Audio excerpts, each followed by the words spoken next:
নমস্কার, দেখছেন talk to Bangla. আমি অভিষেক রয়েছে আপনাদের সাথে। এই মুহূর্তে যে খবর নিয়ে উপস্থিত হয়েছি তা কিন্তু বেশ খানিকটা চাঞ্চল্যকর এবং পুলিশের বিরুদ্ধে এই খবর। তার কারণ কলকাতা পুলিশের সিভিক ভলেন্টিয়ার ড্রেস পরিহিত অবস্থায় বারাসাত কলোনি মোড়ে ঘুষ নিচ্ছেন এমন একটা ভিডিও ভাইরাল হয়েছে পশ্চিমবঙ্গে বর্তমানে, এবং যেটা কিন্তু শেয়ার করেছেন খোদ বিরোধী দলনেতা শুভেন্দু অধিকারী। যদিও টক টু বাংলা কিন্তু এই ভিডিওর কোনো ধরনের সত্যতা যাচাই করেনি, তবে অবশ্যই কিন্তু এই ভিডিও এই মুহূর্তে সোশ্যাল মিডিয়ায় ভাইরাল, যা নিয়ে কিন্তু চর্চার শেষ নেই। প্রথমে আপনাদের ভিডিওটা দেখাবো, তারপর এই নিয়ে আলোচনায় আসবো। দেখুন ভিডিওটা। এই দেখো বারাসাত কলোনি মোড়, বারাসাত কলোনি মোড়ে এইভাবে রাত্রিবেলা পয়সা তুলছে, টাকা তুলছে এইভাবে। এটা কি, এটা বাসের ওই যে লরি ওখান থেকেও তুলবে।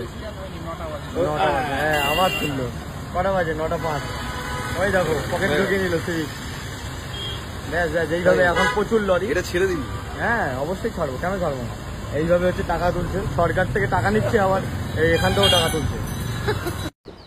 আপনারা দেখলেন সেই ভিডিও, ভাইরাল ভিডিও। একদম শুভেন্দু অধিকারী নিজের একদম ফেসবুক ওয়ালে কিন্তু এই ভিডিও পোস্ট করেছেন, এবং এই ভিডিও কিন্তু রীতিমতন এখন ফেসবুক থেকে বিভিন্ন সোশ্যাল মাধ্যমে কিন্তু একদম ভাইরাল। এবং সেই জায়গা থেকেই এই ভিডিও কিন্তু গুরুত্বপূর্ণ, যখন পশ্চিমবঙ্গে পুলিশ প্রশাসনের একদম বিভিন্ন ধরনের একটা প্রজেক্ট করেন বিভিন্ন সময় বিভিন্ন তৃণমূল কংগ্রেস কিংবা শাসক দলের নেতারা, তখন কিন্তু সেই ক্ষেত্রে একদম পুলিশ প্রশাসনের বিরোধিতা হয়ে গেল এই ভিডিওটা। এবং দেখা গেল যেটা, যে বারাসাত কলোনি মোড়ে একদম রাত 9:05, তখন ঘড়িতে সময় দেখা যাচ্ছে ভিডিওতেই, সেই সময় কিন্তু একদম ঘুষ নিচ্ছেন, হাত পেতে ঘুষ নিচ্ছেন প্রকাশ্য রাস্তায় একজন কর্তব্যরত সিভিক ভলেন্টিয়ার। এবং সেই সিভিক ভলেন্টিয়ার কিন্তু একটার পর একটা লরি থেকে যে টাকা তুলছেন, সেটা কিন্তু গুরুত্বপূর্ণভাবে এই মুহূর্তে সমালোচিত হচ্ছে, এবং বিরোধীরা কিন্তু এই সুযোগকে কোনোভাবেই ছেড়ে দিচ্ছেন না।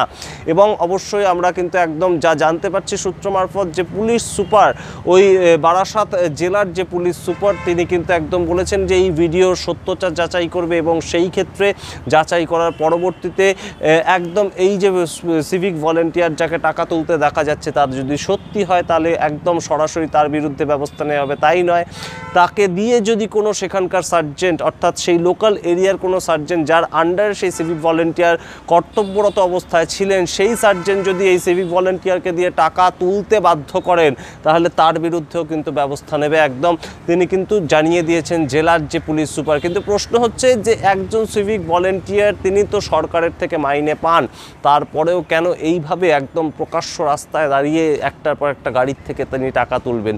সেই প্রশ্ন কিন্তু বারংবার উঠছে। এবং সোশ্যাল মাধ্যমে এই ভিডিও যখনই ভাইরাল হয়েছে, তারপর থেকে কিন্তু বিভিন্ন জায়গায় বিভিন্ন মানুষ তাদের যে এক্সপিরিয়েন্স, নিজেদের এক্সপিরিয়েন্স, সেই কথাও শেয়ার করেছেন। একদম তাদেরকে যে প্রত্যেক দিন প্রতিনিয়ত বিভিন্ন জায়গায় বিভিন্ন ধরনের গাড়ি আটকে পুলিশের একদম রীতিমতন জুলুমবাজির মুখে পড়তে হয়, তেমন কথা কিন্তু উল্লেখ করেছেন একাধিক মানুষ। সোশ্যাল মাধ্যমে আমাদের কাছে কিন্তু উঠে এসেছে, এবং এই মুহূর্তে কিন্তু রীতিমতন শাসক দল কিংবা একদম তৃণমূল কংগ্রেস, তারা কিন্তু যারা সরকার চালাচ্ছে, সরকার পক্ষ, তারা কিন্তু এই ঘটনায় বেশ খানিকটা বেকায়দায় পড়লো বলেই মনে করছে রাজনৈতিক মহল।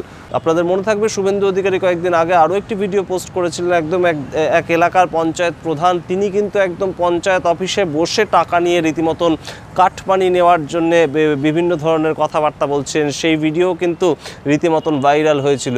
এবং এই যে একটার পর একটা ঘটনা যেটা কিন্তু বিভিন্নভাবে হাইলাইটেড হচ্ছে, সেটা কিন্তু 2026-এর আগে সরকারের বেশ খানিকটা বিরুদ্ধেই যাচ্ছে। এবং এই মুহূর্তে সরকারের প্রতিচ্ছবি, যখন সরকার একদম মোড়ে পিঠে লেগেছে যে একদম সরকারের প্রতিচ্ছবিটাকে যাতে স্বচ্ছ প্রতিচ্ছবি হিসেবে প্রতিষ্ঠা করা যায়, কোনো ধরনের করাপশানের সঙ্গে এই সরকার একদম রেয়াত করে না, সেই ধরনের একটা প্রতিচ্ছবি যখন প্রতিষ্ঠা করতে সরকার মরিয়া, সেই মুহূর্তে কিন্তু এই ধরনের একটা যে কেস, সেটা যদি সামনে আসে, প্রকাশ্য মানুষের সামনে আসে, একদম প্রকাশ্য রাস্তায় সবাই যেভাবে দেখছেন এই ঘটনাটা ঘটছে, তারপরেও কিন্তু এই সরকারকে বেশ খানিকটা চাপে পড়তে হবে। এবং এই মুহূর্তে যদি পুলিশের দ্বারা এই যে ব্যক্তি যাকে দেখা যাচ্ছে, তাকে তার বিরুদ্ধে যদি ব্যবস্থা না নেওয়া হয়, এবং অবশ্যই সেই এলাকার ট্রাফিকের বিরুদ্ধে যদি ব্যবস্থা না নেওয়া হয়, তাহলে কিন্তু একটা একটা ভুল বার্তা যাবে। আমরা অবশ্যই নজর রাখবো যে এই ঘটনার পরিপ্রেক্ষিতে কোনো রকম কোনো স্টেপ পুলিশ